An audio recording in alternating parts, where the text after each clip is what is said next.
हातमा इत्यो सबलाई जित्यो भोलि भागेको बिचमा रोकेको छोरा आफै गिर्यो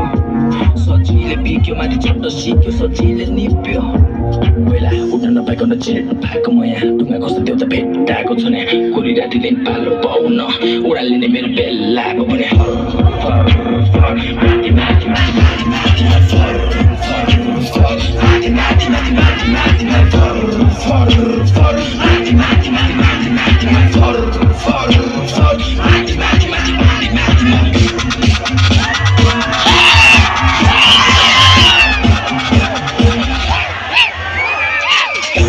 ठुलो नाम बनाएको आएको मैले बाले सप्ताहमा आएको लाज बचाएको मैले तास नपाएको मैले जस्तो म सबैको लागि घाँस नपाएको आफूलाई सुन्नु दूरीबाट पाप गरेर आएको धुवा बिना अहिलेसम्म मेरो सास नआएको सातो पाएको टाउकोबाट सबलाई हात तटाएको टाउको माथि राखेर दाज किन हात लगाएको फेरि राज चोच्छु म एक्लै छु चुरो पुग्नु छ आगो निभे अघि